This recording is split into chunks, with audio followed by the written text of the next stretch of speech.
সব সময় চিকেন খেতে আর ভালো লাগে না, তাই আজকে বাড়িতে থাকা এঁচোড় দিয়ে বানিয়ে ফেললাম চিলি এঁচোড়। এই চিলি এঁচোড় বানানোর জন্য আমি প্রথমে এঁচোড়টাকে কেটে ভালো করে পরিষ্কার করে তাকে হাফ সেদ্ধ করে রেখেছি নুন দিয়ে। আর আমি মশলাতে পেঁয়াজ, আদা কুচি, রসুন কুচি, কাঁচা লঙ্কা কুচি নিয়েছি।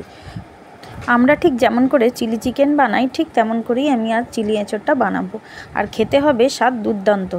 আর আমি সঙ্গে নিয়েছি cornflour, soya sauce, tomato sauce, chilli sauce আর কিছুটা পরিমাণ ভিনিগার আর ডিম নিয়েছি আমি।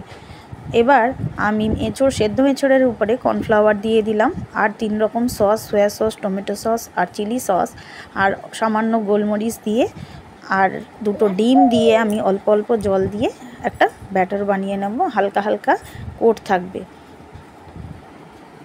এই সব উপকরণগুলি আমি সিদ্ধ এঁচোড়ের উপরে দিয়ে আমি একে ভালো করে মেখে নেব, শক্ত শক্ত করে মাখবো যাতে এঁচোড়ের গায়ে কোটিংটা ধরে থাকে, না হলে কোটিংটা খুলে যেতে পারে। এইভাবে ভালো করে মিক্সড করে আমি 10 মিনিট রেখে দেব।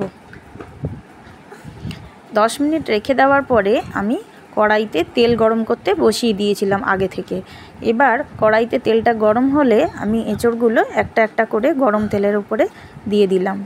এবারে এঁচোড়গুলো আমি গোল্ডেন ব্রাউন হওয়া পর্যন্ত আমি ভাজতে থাকব।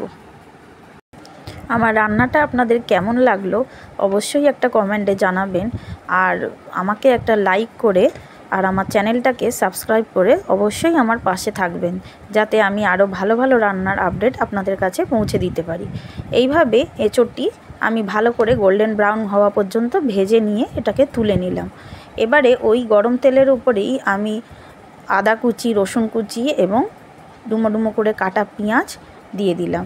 এবার এগুলো জাস্ট হালকা হালকা করে, যেমন আমরা চিলি চিকেনে ভাজি ঠিক তেমন করে জাস্ট অল্প অল্প করে একটু লাল লাল হবে সেরকম অবধি ভাজবো। ভাজার পরে আমি 3 রকম soya sauce, chilli sauce, tomato sauce add করে দেবো আর সামান্য ভিনিগার দিয়ে দেবো। এবারে আমি ভাজা এঁচোড়গুলো ওই মশলার উপরে আমি দিয়ে দেবো, দিয়ে এবার ভালো করে এটাকে মিক্সড করতে থাকবো। এবার ভালো করে মিক্সড করার পরে আমি কর্নফ্লাওয়ার আগে থেকে জলে গুলিয়ে রেখেছিলাম সেটা আমি দিয়ে দিলাম। এবার পরিমাণ মতো নুন চিনি আমি অ্যাড করব।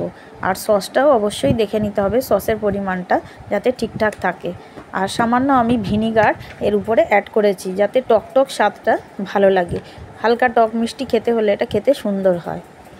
আমার রান্নাটা আপনাদের কেমন লাগলো অবশ্যই একটা কমেন্টে জানাবেন, আর অবশ্যই আপনারা একবার হলেও এটা ট্রাই করে দেখবেন। সবসময় এঁচোড়ের ঝোল ভালো লাগে না, তাই এই আজকে চিলি এঁচোড়টা ট্রাই করলাম।